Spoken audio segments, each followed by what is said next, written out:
Hello and welcome back to the Sekimeiya Spun Glass. Last time we left off after a lot of stuff happened. I'm not going to summarize it all, but we just figured out something very important. Or at least Shiria has, I haven't, but we'll see what she says. Wait, of course, how did I not realize this earlier? I left the storeroom. If what had been in the lobby had been a pool, near the staircase Erina's body lay on a sea of blood. That Erina, below the broken elevator. We'd never spoken to her. That was because she had died. Did it make any sense? My idea was muddled, but it must have been on the right track. I had to make sure of something. I had to make sure Akro and Isla weren't anywhere. Even though an immense amount of things didn't make sense, I thought I'd found one of the keys. As I dashed up the stairs, details reinforced that thought. It's gotta be later than 3 PM. That fits perfectly. And the drop of blood that Atsuki and I saw in the lobby, it was exactly where Naomi's body left it before vanishing. When I reached the partitions, I stopped myself abruptly. There was something on the floor. Not a Sekimeiya? Could this be the one I hid? I hovered my hand over it. An aura of heat surrounded it, so it was functional as well. When I picked it up, I felt that it was even hotter than I'd thought. Thanks to the thick clothes from the attic, though, I was able to bring it with me. Did Atsuki see it? It must have been there for a while. Running up the floors, I saw that every elevator panel had been taken off. Had Akro been responsible for that? I had no clue anymore. Eventually, I'd reached the attic store. Every floor had been vacant, but the attic couldn't be. It was open, so I could see the narrow staircase ahead. Why? Why wasn't the door locked anymore? Furthermore, the key was inserted in the outer keyhole. Many footprints were pressed into the carpet. It didn't make any sense, but I didn't care. I also saw that the suitcase was no longer on the sofa. As soon as I stepped into the living room, I heard a noise coming from one of the bedrooms. I'd hidden the Sekimeiya there hours earlier. When I got closer, I could make out the sound better, and I looked up. Atsuki was crying. I could see his torso on top of the bed, twitching rhythmically. He had seen the dead bodies, my own death. I was still alive, though. I recalled what Sai had told us a long time in the past. According to him, the drop of blood in the lobby had been mine. He'd been wrong, hadn't he? It was Naomi's. In that case, why had he said that? And why had he been both right and wrong about my fate? I stepped back, careful not to make a sound. Perhaps I was a monster for that, but it was the only thing I could do.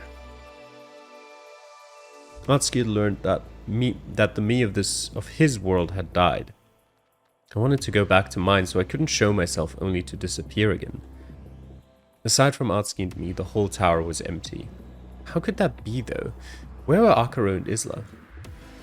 The answer to that question was one I already knew. They were in my world.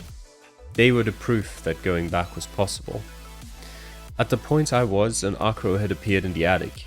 His memories had differed from ours, and there had been a major distinction between us. He had never seen Kate. It had taken me a while to process it, but everything he'd said had started to make sense. The events he had described were the ones I'd just lived through. He'd sympathized with us, and he'd been surprised to hear we'd found Naomi's body, but not that she'd died. After all, he had killed her in the world I was in, hadn't he? Sai?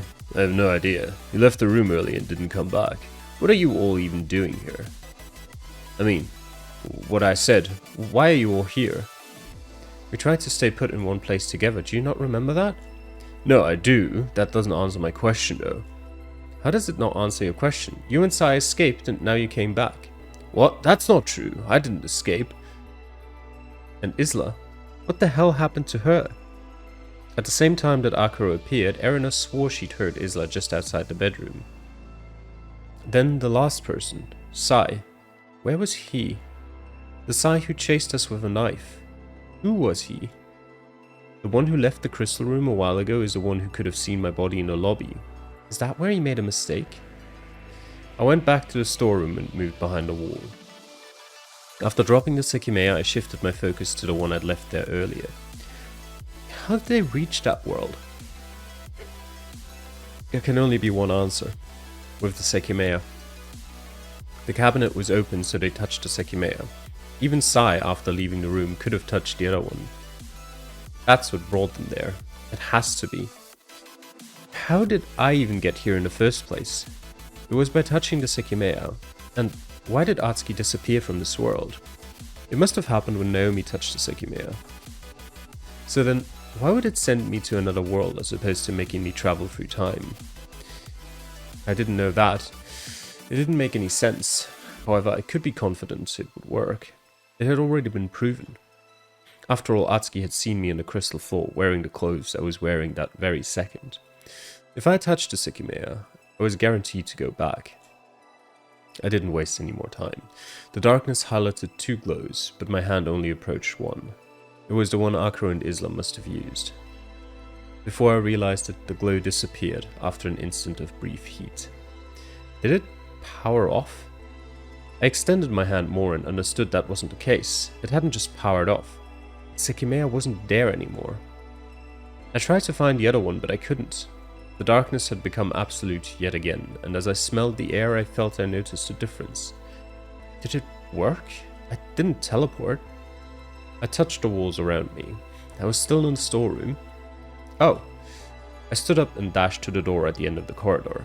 When I hit it, I frantically felt its surface with my hand. It's not here. The handle's gone. I had come back. I really had.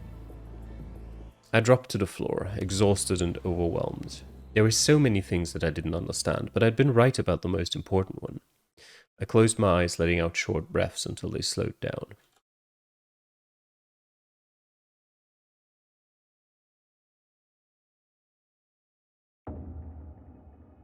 What do I want to do now? I wasn't safe in the storeroom anymore.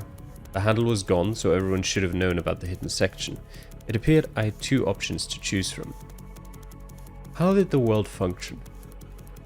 Even though I changed the past, I'd gone back to a reality that should have been erased. Just that fact made me doubt history could really be altered. However, it should have been possible. I could do it right that moment. If I showed myself, I would change the events I'd lived, and that was what I had to choose. Whether to change the past or not. Did both options make sense? If I let everything repeat, the current version of myself will travel from the bathroom. That will let me take her place once again. I'd have to let Kate die for that. And still, to do it, I couldn't merely stay put. I had to purposely let Atsuki see me to seal the start and end of the loop. Will that be how it'll work in the end?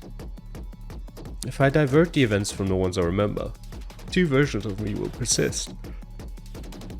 It might also erase the Atsuki I met this morning, or myself, depending on what the consequences will be. Like I'd wanted, I had eventually returned to my target world by just waiting. The proper circumstances had aligned to fulfill what had to happen. That meant that if I just waited a while longer, I would arrive at the truth of Atsuki seeing me. I didn't know the exact time, so I got as close to the hallway as possible. I can't really hear anything. I'm pretty sure someone should be here no matter what time it is. We didn't look at the storeroom again when we left the attic, did we? I might really be able to stay here undiscovered. Had I always been there all along? I had a lot of trouble visualizing exactly what had happened. I'm not surprised at this point. Trying to perceive any sound, I continued pressing my ear against the wall. Once again, that led into minutes of silence, and as they kept passing, my concern only strengthened. Was I really back? Maybe the handleless door hadn't been the proof I'd thought. This is probably the time we were locked in the attic, but we know things happened down here while we were above. What's with the complete silence then? The Akaro who appeared in the bedroom, he must have been the one I was with just now. If that's correct, Isla was actually in the attic as well when Erina heard her. So then, what happened to them? Why did we never find Isla, and why did Akaro disappear? We had left Akaro in the lower level of the bedroom. A while later, he had disappeared. Furthermore, the chain hadn't been unset. There was a simple explanation. He had disappeared with the Sekimeiya. When the ominous silence had gone on for a while, I decided to open both doors in front of me. Hallway A. Immediately, I noticed something that differed. The elevator button is in place. Is it correct that if I don't intend to change the past, it won't? If so, that will be very convenient. I mean, I've proof that I'll still be here hours later, so I can do whatever I want as long as I don't purposely change the past. I went up the staircase. Could Isla have been in the attic? I had to see it with my own eyes. I had to confirm I was back there. I reached the attic's door. Next to every elevator on the way up, the metallic panels had been properly attached. I looked at the floor of the living room. Even though it had changed considerably, there were still recent footprints, and the empty suitcase was back on the sofa. Wait a second. I stared by my feet after stepping in and remembered something Atsuki had once said. Are these Isla's? They can't be, right? And I think they're a bit too big. I couldn't make any sound. Slowly, I stepped to the hallway and saw all that I needed to see. There's no handle here either. That could have only meant one thing. As I stood there, we were all behind that door. So, is Isla here? Like we'd once done, I took off my boots to reach the other bedroom while making the least amount of noise. It was empty. So was the kitchen. And the storeroom. She's not here. I put on my boots and closed the door. And what the hell happened to her? Did she... Hold on. That's it, that's what happened. The identity of Isla's friend. I'd finally figured it out. Isla had died, so how could she have been alive within a month? Atsuki had already revealed that the recording hadn't been a trap. There were many things I'd learned. Vaisuda had revealed that there'd been a large travel at around 4 PM. That was how he had appeared on the 24th of November, and it happened to fit with the approximate date Isla's friend had appeared. And that's not all. This also explains another mystery, Akuro's disappearance. There's someone else who appeared on the 24th of November, a person who escaped from a prison cell, who I really have to assume was Akuro. At 4 PM, there was a very large travel, and everyone who got caught up in it appeared on the 24th of November. 3 people who travelled were Vaisuda, Isla, and Akuro. The Akuro who appeared in the cell wasn't the same Akuro we originally met in the morning. In a way, that explains some of the questions I had. Didn't Atsuki say that he'd seen Akuro once again? That was the version of him that had escaped the bedroom with Sai. Why did he appear in prison, and what did he do later? I don't know, but at this point I have no doubt Akuro was the Sin member trapped with us. And that's how both Islas met. Earlier when we were in the bedroom, Erina's and Isla's behavior seemed different. That's because in that world her friend had never appeared. This is the solution to Atsuki's problem. After going to the past, she didn't recreate what she had lived through. For her, that was happening for the first time. When I thought about it, all the things we'd heard about her friend made sense. She said if we stayed calm in one place, nobody would be hurt. That's exactly what we did. We stayed in the crystal room and Isla never saw any of the dead bodies. She said that even though she didn't know how it would end or how long we'd stay here for, she'd wait for me at home. I see. The reason she didn't know how it would end was because she traveled to the past in the middle of the day, and she didn't know how long we'd stay because Kate hadn't been there to explain the alarm. It makes sense. Isla was told that 7 people would get trapped and that it would be 3 men and 4 women. That's just because the other Isla wasn't counting Kate. There was one last thing Isla had told us. Her friend had assured her that she would get to touch the Sekimeiya. That must have meant the Isla I'd just been with had touched it. In the crystal room she had asked about it, but Akuro had told her not to. When he'd left Isla alone, she must have taken advantage of it. That was why the cabinet had been open and why both of them had appeared in the world where I was in. There's only one thing I found strange. If she appeared in this world in that room, she would have noticed something. A curtain would have appeared on the floor with Naomi's corpse under it. Did she see it? The Sekimeiya was inside the cabinet, so to touch it, she must have jumped inside. If she changed worlds inside the cabinet, she must have shut herself in there, as in this world it would have been locked. I wonder what exactly happened. And when did the recording come into play in all of this?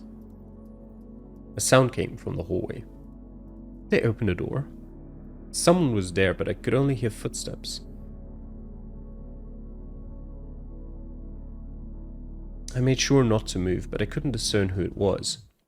It has to be us. We'd just left the bedroom. They're still there.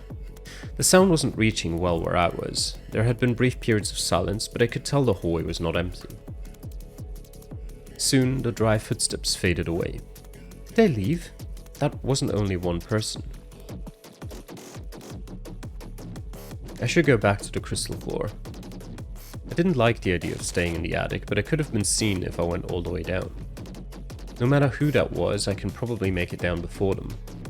I tried to open the elevator, but it didn't budge. Then, as soon as I pressed the button, I felt a spark in my mind. Whoa, what the hell?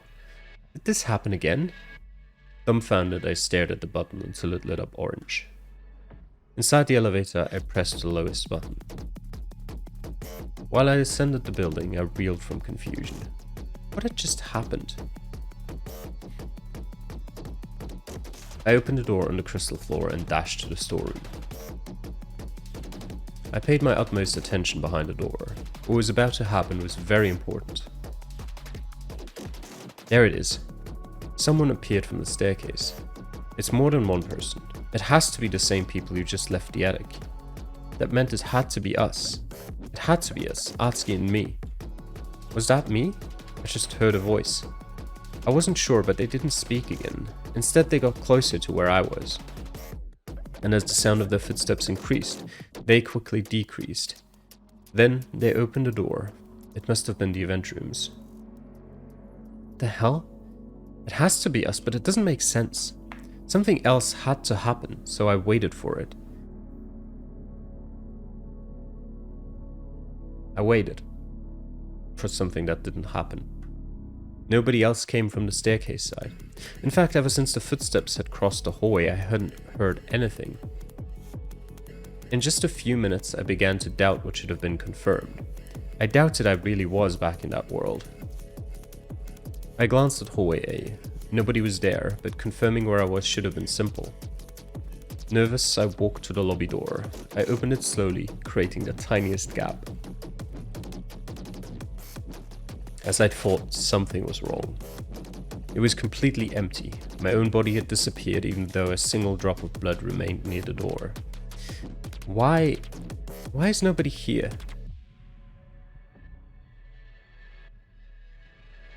I went to the event room where the door had been left open. The display cabinet was empty. There's no chance I'm not back, is there? I had to be, and a way to be sure was in hallway B, but something else grabbed my attention as soon as I stepped in. The door was open. It belonged to the farthest crystal room, B6. I approached it slowly and soon saw what was behind it. The Sekimeiya was just inside the room. Its color was white and nobody was there. I could only frown as I walked up to it. That was where we had traveled from after leaving the attic. Many things indicated I was in that world. But not all. There was something that wasn't right, and it was very confusing. So there are two Sekimeiya here as well? That had to be right, and no matter what was happening, keeping one was a good idea. Still phased, I picked it up. The headache was coming back, so I left quickly and directed myself to the room I'd wanted to inspect. B4, where I'd been for hours. When I opened the door, I found what I'd expected on the other side. Naomi was on the floor under a curtain. There were bloodstains near her and on the wall too. Just what the hell is happening? The Sekimeiya I have right now is the one we touched in that crystal room, right? I just took it, so that's why we didn't find it later. Instead, we found it in a drawer. That must not have been the same one. Is that it? The structure of those events didn't make sense. There was a major contradiction. I approached one of the cabinets. Its side wheel was damaged. It's the same cabinet we saw that day. Actually, I should keep the Sekimeiya here. I was thinking of bringing it to the storeroom, but that could be risky depending on what happened.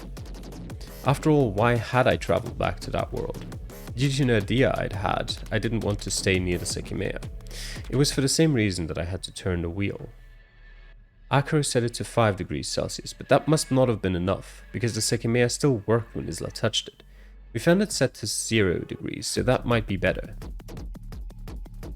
I still couldn't easily believe what I was thinking. Had everything really happened as I'd said? I knew I had to be wrong about something, so what made the most sense was that I was mistaken about what time it was.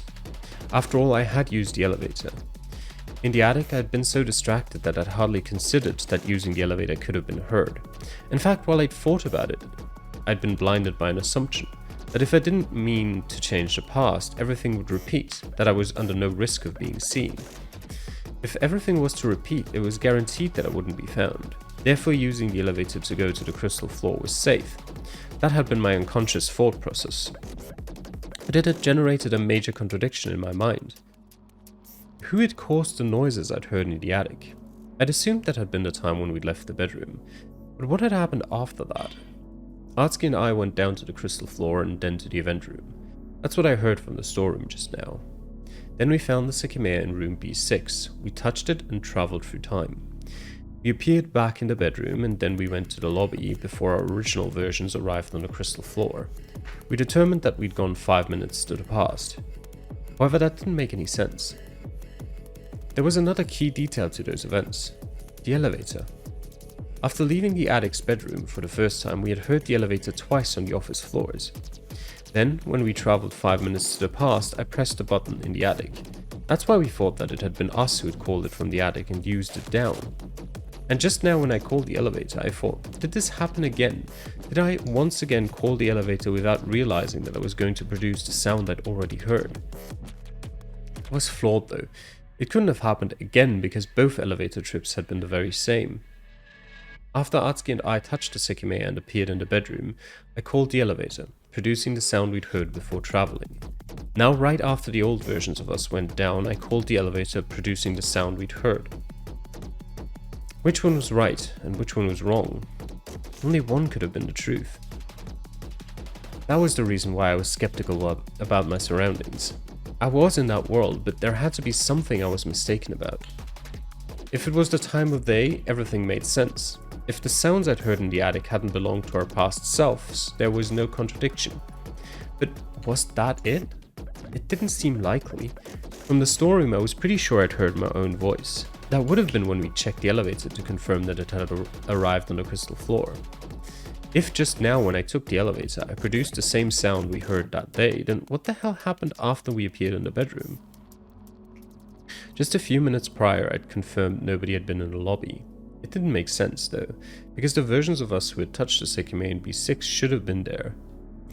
Who had caused the elevator noises? No matter which one was correct, the other interpretation must have been completely wrong. I'd been trying to combat my headache to understand what had happened. Even though both versions of things made perfect sense separately, it was impossible to reconcile them. In the storeroom, I touched the Sekimeiya and the world around me changed. Could something like that have happened when we touched it in room B6? That seemed like it could make sense, but there was a problem. After that point, Atsuki had seen me. That implied that he was still in the same world. I'd been caught up sorting everything out in my head when I heard someone just outside the door. Who's that? The sound only intensified and soon the door opened. When I saw who was there, I rushed over. Erina, are you... Before I could finish, she fell to the floor. Her clothes were soaked in blood and her expression had been vacant. I moved to shake her shoulder, but she didn't respond. What happened? Disconcerted, I closed the door. I didn't want to be heard and I wasn't sure who else was there.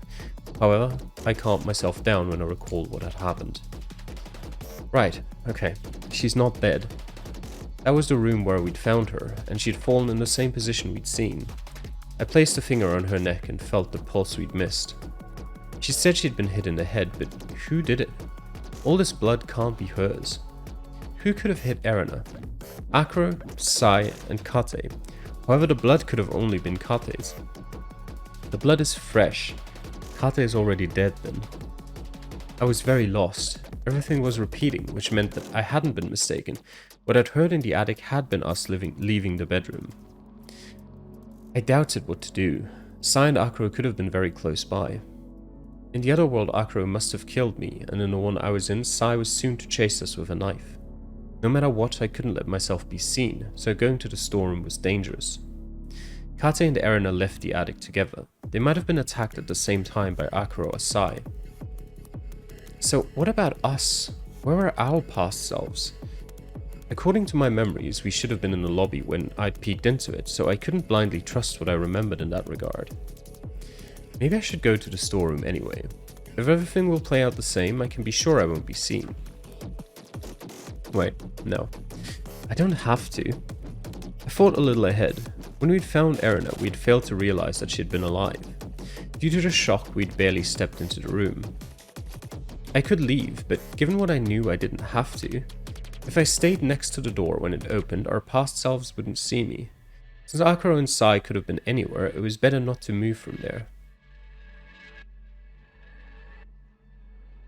I waited next to the door. From there, the whole floor seemed silent. Erina had completely passed out. She hadn't moved an inch, and as the seconds passed, I kept wondering where Atsuki and the other me were. I didn't get it. Was I not properly remembering what had happened? I looked up at the camera. Was I being recorded in 2 different places simultaneously? What? The green light still isn't there. That's odd. The Sekimeiya was in my hands. I'd gotten distracted, so I hadn't left it in the cabinet. However, I'd also noticed something else that was strange, which had made me very reluctant to follow through with that. I didn't have to wait long before I heard a door opening. It sounded like someone had come from the lobby. Again, it's more than one person. Are they gonna go to the bathrooms? They did. Then another door was opened. I knew it must have been the staff rooms. It really is us. What the hell then? This has to be. It is. That was Atsuki. I remember what we did. After checking that Naomi's locker was still open, we found the Sekimeiya in a drawer in room B6. We brought it to the event room, and then we found Kate and Erina. As predicted, the steps eventually moved to the event room. If I'm not mistaken, they'll come here soon.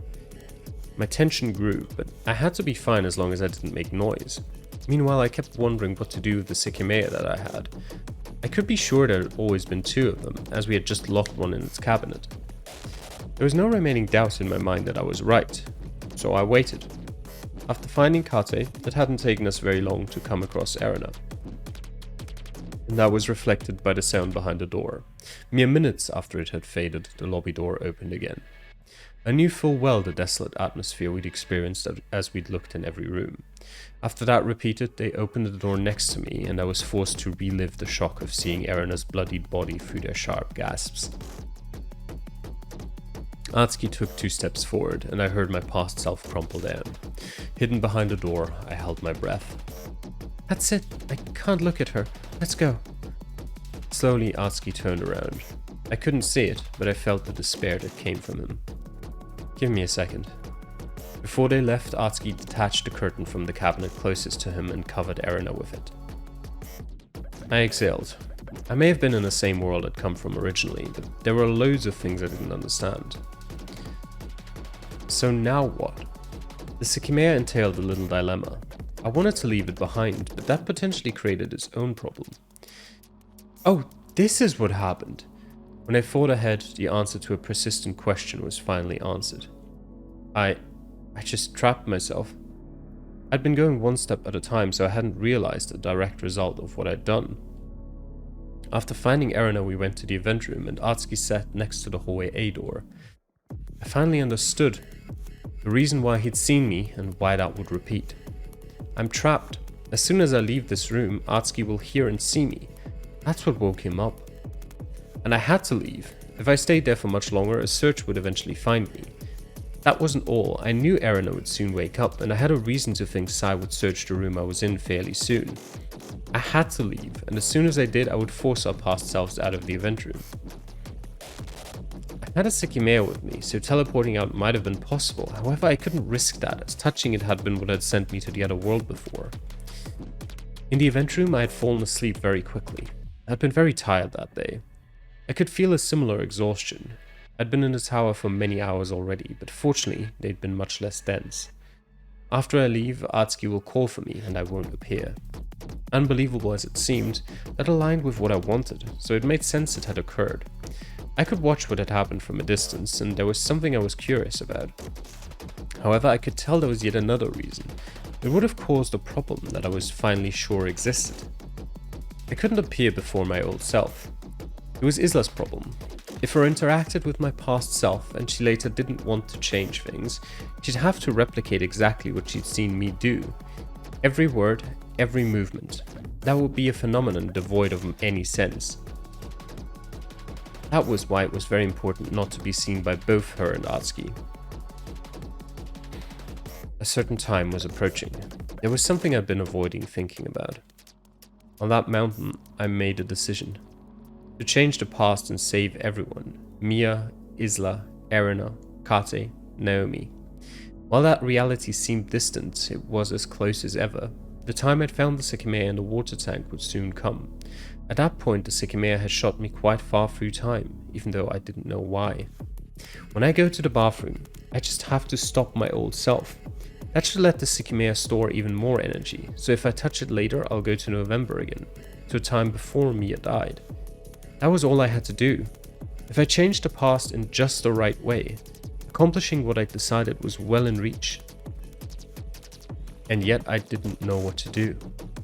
Hadn't I also decided that going to the past had been a mistake?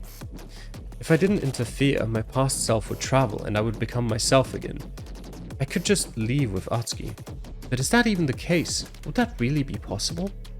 The Atsuki from this morning said that the recording was real. We won't simply leave at 9 PM. And that wasn't all. He was suspicious of me and asked if I was the real Shirya. Why? What happened after I traveled? Up until then, my safety had been guaranteed because Atsuki had seen me late into the day. Beyond that point, however, I couldn't be confident about anything.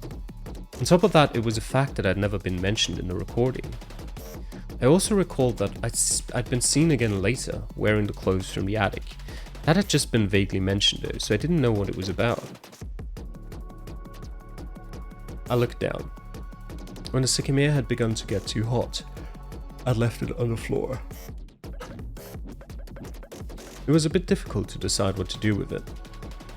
My intention was to leave it in that cold cabinet, but I think something's odd about that. Once I leave, our past selves will go to the attic. Then, while they're returning, the elevator will be intercepted and Sai will chase them. They'll all end up in the event room where Sai's attitude will flip. Something we didn't figure out was how he managed to not be found in hallway B when Atsuki searched through every room. If I left the Sekimeiya in that cabinet, that would have given him a way out. He could have disappeared by touching it. That was why I'd thought that he might have been about to investigate the room and find out that the Sekimeiya was there. At that point, another Sekimeiya was in the event room. If there are only two, the only way Sai could have disappeared from one of these rooms is with the Sekimeiya that I have now. I would keep it cold, so to travel he'd have to take it out, wait for Atsuki to investigate the other rooms, and touch it as soon as this one was about to be searched. But it's not so straightforward, because according to Atsuki he looked in every cabinet. If that's what happened, he should have seen the Sekimeiya. Is it possible it teleported after Sai used it? I'm not sure about that anymore. That was what seemed odd. Up until that point, everything I'd done that had matched with what I'd already lived through had contained a purpose. The clothes, showing myself, the elevator. I hadn't repeated anything without a reason. So then, what was going on? Would I leave the Sekimeiya there to give Sai a way to escape? Simply to avoid changing the past? It was weird. Because I had realized it, I had no reason to leave the Sekimeiya in that cabinet. Even though I wanted to hide it far from me, it didn't have to be in a hallway B. So, I didn't want to leave the Sekimeiya there. Aside from the fact that it would be consistent with what I'd lived through, it would only bring negatives. What that seemed to indicate though was that if I didn't leave the Sekimeiya in that cabinet, Sai would still manage to avoid being found. After all, I wouldn't not be doing it to change the past. Disregarding my own interests purely to be consistent with what I'd already experienced wasn't how everything had worked so far. That was what I was curious about and what I wanted to observe from a distance. How was Sai going to escape detection?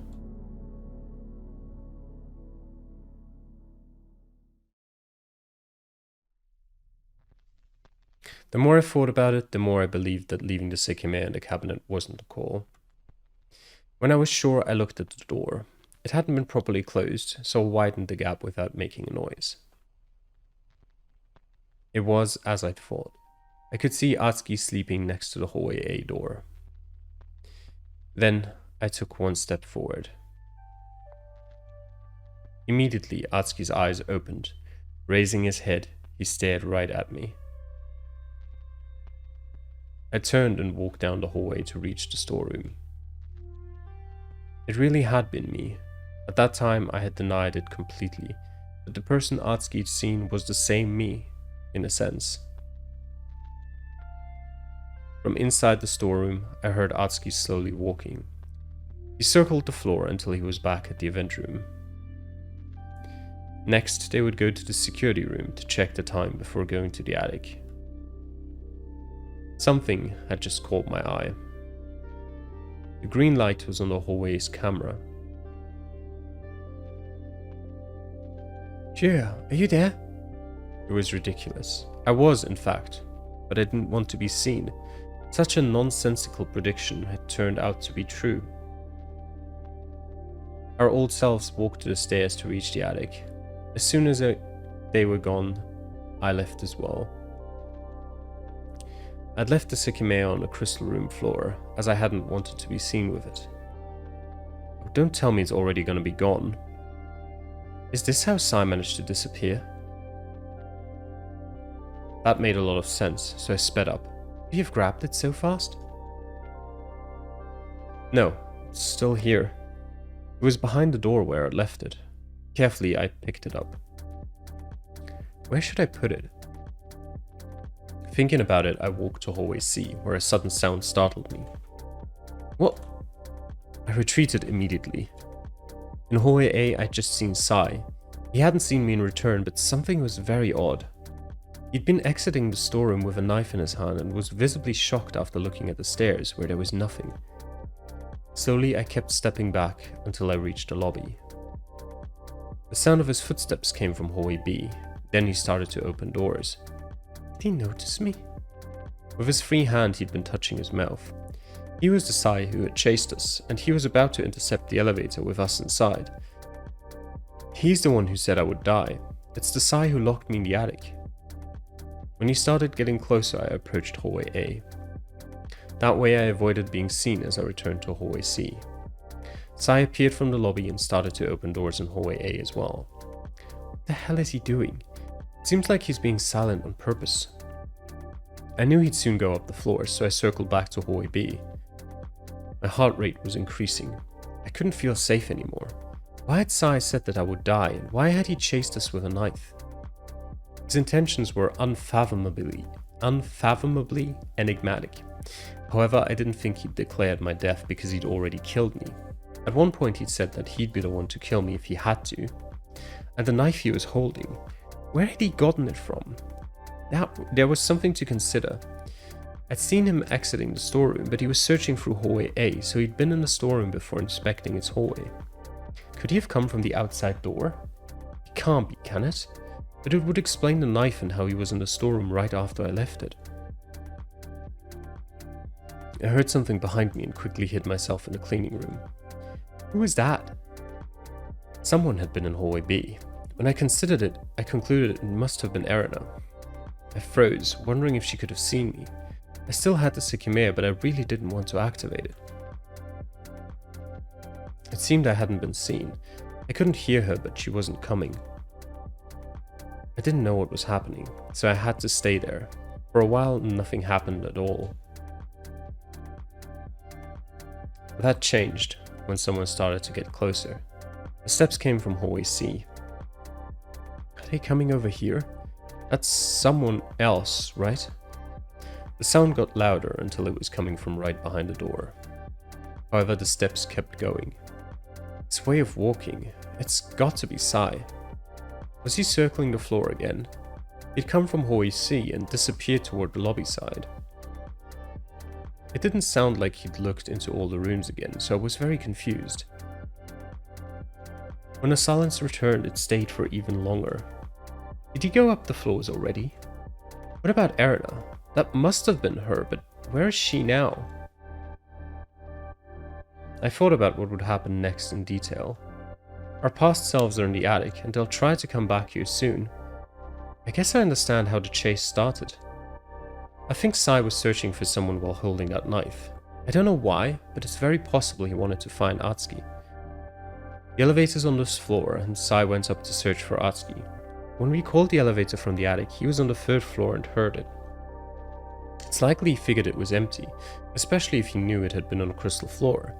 It must have been called from the attic and was about to go back down. That's how he intercepted us. Seconds after he heard it, he must have called it from the 3rd floor, knowing someone would be inside. If he was looking for someone in particular, that might be why he wasn't right outside when we opened the door. How did the chase go down though? We locked ourselves in the attic, but somehow he had another key to open it. We thought we couldn't try to lock ourselves in a bedroom because he might have taken its key, but later he and I teleported up there and the key was still in the drawer. But that's not all, because I later learned that when we appeared, Sai had the keys to both bedrooms in his pocket. He even frowned when he saw one was in the drawer. That must be why he didn't take it to trap us. Did he think it wouldn't be there because he'd already taken it? After trying to escape, we'll all end up in the event room. I should be able to stay here and leave when it happens. I tried to loosen up. The cleaning cart was gone, so there was room on the floor to nervously walk in circles. He should be here soon. The chase didn't go on for that long. I had to attentively listen for our arrival, but my heartbeat wouldn't let me focus. It was late into the day. 9 PM was close to 2 hours away, and I touched the Sekimeiya in the bathroom a while before that. Such an important time was approaching, and I had no idea what to do. I perceived the faint running steps I'd known would come. We were going to the event room. Shortly after they faded, the same sound repeated, and it quickly approached me. It was Sai. He had appeared from hallway B, running into Atsuki. To avoid being heard, he slowed down momentarily until he bumped against Atsuki. They'll be in the event room for a while. I should be able to leave now. I couldn't stay there or else Atsuki would see me. Nervously, I turned the doorknob and slowly opened the door. The event room was open and I could faintly hear our voices. Carefully, I stepped to hallway C. I'll be fine here. It won't take much for Sai to run out. Is it a good idea to try to see where he went? If I don't intend to change the past, it won't change. As long as that notion was correct, I could peek out from where I was, knowing I wouldn't be seen. He didn't have enough time to go to hallway C, did he? I didn't think so, and even if he had, his reappearance still wouldn't make sense. The Sekimeiya was getting too hot, urging me to drop it, but I resisted. So close to it, it was undeniable that it had been the emitter of the strange smell. While I awaited Sai's next move, I looked around me, wondering where Erina and Akira were. Prepared to react, I stood in place. I couldn't hear us from there, but I knew I'd noticed Sai's escape. Then it happened. He dashed out of the event room, his swift steps reaching me. As fast as I could, I looked at the hallway. Huh? Confused, I hid myself before Atsuki saw me. Then I glanced at the Sekimeiya. I still had it? I don't get it. Why was he not found? Sai had dashed straight ahead, shutting himself inside room B4, where I'd just been. Could there have been a third Sekimeiya? If not, his disappearance couldn't be explained. No. I think I know what he did. At once I understood what had happened. Sai had merely been playing with us. He hadn't lied about that. It was absurd, but given his grin, I was sure it was the right answer. Something we'd told him had allowed him to pull it off. Where did you even get that knife? Did you kill Kate and Erina? No, I haven't killed anyone. Listen, here's a good question for you. I've seen Kate's and Erina's corpses. If I'd killed them, how come there's no blood on my clothes? We told him Erina had died, but he knew the truth. Before, when he was looking through the floor, he came across Erina. Then she regained consciousness and left the room. When I was in the cleaning room, Sai walked through the hallway again. He might have been drawn to the sound and saw Erina was gone. In short, he knew she hadn't died, and that she wasn't in that room anymore. That was how he'd thought of a way to outsmart us, just like he said. He ran to that crystal room and covered himself with the curtain to make Atsuki think Erina was still beneath it. That had been his trick. I waited for Atsuki to enter the cleaning room and slowly stepped away. We didn't have time to search this hallway, so I won't be found here. I returned to the secret section of the cold storeroom. It was around the time Sai and I had travelled to the attic, so I'd soon have no understanding of what would happen below. After a few seconds, I looked down at the glowing gem. The strong heat around the Sekimeiya seemed to have lessened. Did it cool down a little? It's still pretty hot, so it's not like I put it in a cold cabinet. That's weird. It didn't matter. I knew I had to think. I had to come to a final conclusion. But it was impossible. The time was rapidly approaching, and it didn't seem like I'd make a decision I wouldn't regret forever. While the minutes kept passing, it didn't feel like they were to me. I was firmly trapped with very little time left. I hadn't heard our past selves in some time, so it was likely we'd already travelled. Someone was walking in hallway A.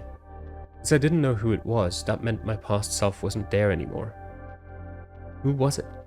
It could have been Atsuki, Erina, or Akuro.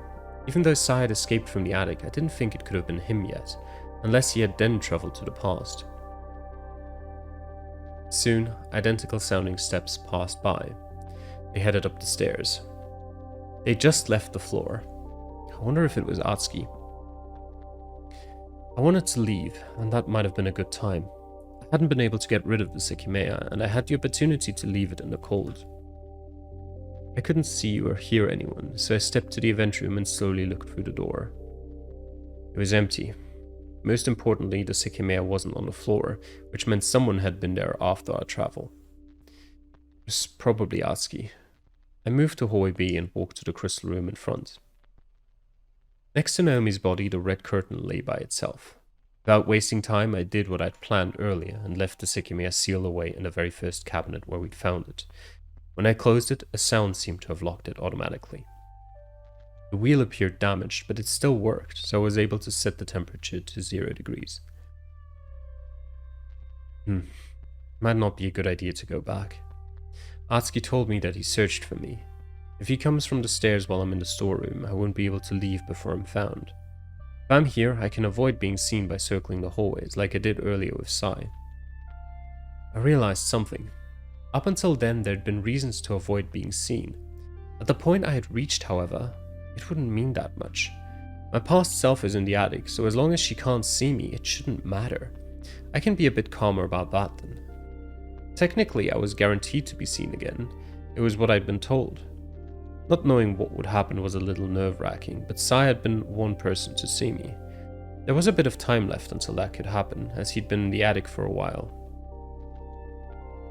Where the hell are Erina and Akuro? It's been so long since Akuro was seen. The one who came to the bedroom wasn't the same who'd left with Sai. I know he's here though. I waited, expecting to hear someone at any point. Until then, the floor seemed deserted.